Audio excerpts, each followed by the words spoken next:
পৌষ পার্বণ উপলক্ষে আমি আপনাদের সাথে এর আগে সেদ্ধ পিঠে, দুধ পিঠে, পাটিসাপটা অনেকগুলো রেসিপি শেয়ার করেছি। তবে আজ শুরু করব, শিখে নেব চিতই পিঠে, যেটা বানানো যেমন সহজ, খেতেও দারুণ সুস্বাদু। এই পিঠেটাকে অনেকেই আঁশকে পিঠে বলে থাকে। তাহলে চলুন শুরু করি নরম তুলতুলে চিতই পিঠে। আমি এর জন্য প্রথমে গ্যাস ওভেনটা জ্বালিয়ে বেশ খানিকটা জল গরম করতে বসিয়েছি। এইদিকে একটা ছাঁকনির মধ্যে 2 কাপ নিয়ে নিলাম রাইস ফ্লাওয়ার, মানে চালের গুঁড়ো। আপনারা বাড়িতেও বানিয়ে নিতে পারেন চালের গুঁড়ো। এটাকে দেখুন ছাঁকনির মধ্যে দিয়ে আমি এরকম ভাবে একটুখানি চেড়ে নিচ্ছি, কারণ অনেক সময় চালের গুঁড়োর মধ্যে কিছু নোংরা থাকতে পারে, দেখেই বুঝতে পারছেন। আর চেলে নিলে পিঠেটা যখন মাখবেন ওই ব্যাটারটা খুব নরম হবে। জলটা দেখেই বুঝতে পারছেন লিউকওয়ার্ম ওয়াটার, মানে ঈষৎ উষ্ণ জল, যেটা আমরা আঙুল দিয়ে টাচ করে বুঝতে পারলাম। নিয়ে নিয়েছি হাফ চামচের মতো লবণ, আর জলটাকে আমি মেপেই নেব। লবণটাকে চালের গুঁড়ির সঙ্গে বেশ ভালো করে মিশিয়ে নিচ্ছি। আমি এখানে চালের গুঁড়ি নিয়েছি 1.5 থেকে 2 কাপের মতো, সেই জন্য গরম জলও নিয়েছি 1.5 থেকে 2 কাপের মতো। বেশ খানিকটা জল প্রথমেই ঢেলে দেখুন ঠিক এরকম ভাবে এটাকে মিশিয়ে নিচ্ছি। প্রথমেই কিন্তু সব জলটা দেবেন না, খানিকটা জল দেওয়ার পর মিশিয়ে আবার বাকি জলটাকে দিয়ে একটা স্মুথ আমাদের ব্যাটার তৈরি করতে হবে। এই পিঠেটা একটু অন্যরকম, কিন্তু বানানো ভীষণ সহজ। এটাতে কোনো হাতে করে আমাদের আটার মতো ডো মাখতে হবে না।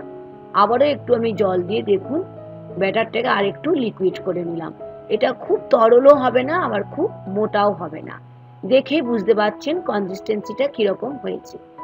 এখন আমি এটাকে 10 মিনিটের জন্য ঢাকা দিয়ে রেখে দিচ্ছি। 10 মিনিট পর ফেরত এলাম। দেখেই বুঝতে পারছেন বেশ খানিকটা একটু এটা মোটা হয়ে গেছে, মানে ঘন হয়ে গেছে। তাই আমি এটাকে বেশ খানিকক্ষণ ধৈর্য ধরে ফেটিয়ে নিচ্ছি। আপনারা এখানে ইলেকট্রিক্যাল বিটারও ইউজ করতে পারেন। নিয়ে নিচ্ছি বড় চামচের 2 চামচ ফ্রেশ কোকোনাট, মানে নারকেলের গুঁড়ো। এটা সম্পূর্ণ অপশনাল, তবে চিতই পিঠে যদি আপনারা নারকেলের গুঁড়ো দিয়ে বানান খেতে হবে অসাধারণ। বেশ ভালো করে আবারও সময় নিয়ে আমি চালের গুঁড়ির ব্যাটারের সঙ্গে নারকেল গুঁড়োটাকে আমি এরকম ভাবে মিশিয়ে নিচ্ছি। আমি 2 কাপ মাপের চালের গুঁড়ো নিয়েছি, সেই অনুযায়ী কিন্তু আমি সবকিছু পরিমাণগুলো নিচ্ছি। ব্যাটারটা আমি দেখিয়ে দিচ্ছি। এখন নিয়ে নিলাম 1/3 চামচ বেকিং সোডা।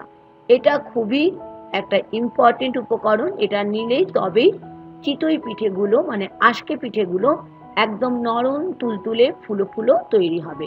বেশ ভালো করে খাবার সোডাটাকে দিয়ে মিশিয়ে নিলাম। আমি চামচের পিছন দিক থেকে দেখিয়ে দিচ্ছি, কনসিস্টেন্সিটা ঠিক এরকম হবে। এখন আমি গ্যাস ওভেনটা জ্বালিয়ে দিয়ে বসিয়ে নিচ্ছি একটা আপাম স্ট্যান্ড। আপনারা এটা লোহার কড়াই কিংবা মাটির সরাতেও করতে পারেন। আমি দেখে নিলাম এটা ভালো করে হিট হয়ে গেছে, মানে গরম হয়ে গেছে। এখন আঁচটাকে একদম কমিয়ে দিয়ে আমি মোল্ডগুলোর মধ্যে বড় চামচের 1 চামচ করে দিয়ে দেব। কোনো রকম ঘি বা তেল ব্রাশ করার কোনো দরকার নেই, ঠিক এরকম ভাবে দিয়ে দিচ্ছি। তবে পুরো ভর্তি করে দেবেন না, হাফের থেকে একটু বেশি দেবেন। এখন ঢাকা দিয়ে 1 থেকে 2 মিনিটে লো ফ্লেমে রেখে দিয়েছিলাম। 1 থেকে 2 মিনিট পর ফেরত এলাম। দেখতে পাচ্ছেন কতটা সুন্দরভাবে ফুলে উঠেছে আমাদের চিতই পিঠেগুলো। একটা সাইড হয়ে গেছে বলে চামচের পিছন দিক করে আমি আর একটা সাইড উল্টে দিচ্ছি। দেখলেন কতটা সহজ এই পিঠেটা বানানো।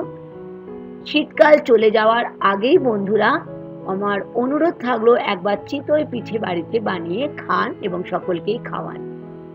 দেখে বুঝতে পারছেন আমাদের চিতই পিঠে দুটো দিকই হয়ে গেছে। তাই আমি চামচে করে একটা প্লেটের মধ্যে এগুলোকে তুলে নিচ্ছি। আবারও ঠিক একই প্রসিডিওরে আমি এগুলোকে ব্যাটারটা দিয়ে দিলাম মোল্ডে, ঢাকা দিয়ে 1 থেকে 2 মিনিট রেখে দিয়ে 1 থেকে 2 মিনিট পর আবার ফেরত এলাম। ঢাকা খুলে দেখতেই পাচ্ছেন ফুলো ফুলো চিতই পিঠে রেডি হয়ে গেছে। বানানো যত সহজ, খাওয়া কিন্তু তার থেকেও বেশি সহজ। অবশ্যই একবার চিতই পিঠে বাড়িতে বানাবেন, আর আমাকে জানাতে ভুলবেন না আপনারা কিসে করে চিতই পিঠে বানালেন। আমার মতো আপাম স্ট্যান্ডে, না মাটির সরাতে, না লোহার কড়াইতে। যাতেই বানাবেন কিন্তু টেম্পারেচারটা খুবই খেয়াল রাখতে হবে। টেম্পারেচার একদম লো ফ্লেমে করতে হবে। তৈরি হয়ে গেল ফুলো ফুলো নরম নরম চিতই পিঠে বা আঁশকে পিঠে। আমি পরিবেশন করছি খেজুর গুড়ের সঙ্গে। হ্যাঁ, শীতকালে তো খেজুর গুড় আপনাদের কাছে অবশ্যই আছে। দেখিয়ে দিচ্ছি কতটা ভেতরটা নরম হয়েছে, দেখেই বুঝতে পারছেন সুন্দরভাবে কুক হয়ে গেছে চিতই পিঠে। একবার আমার মতো করে খাবেন, আর দেখতে দেখতে কিন্তু লাইক দিতে ভুলবেন না বন্ধুরা।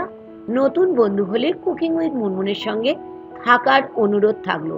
আমি খেয়ে দেখছি, দারুণ খেতে হয়েছে। বানানো সহজ, খাওয়া তার থেকেও বেশি সহজ। আশা করি আপনারা বানাবেন, আমাকে জানাবেন। Thank you.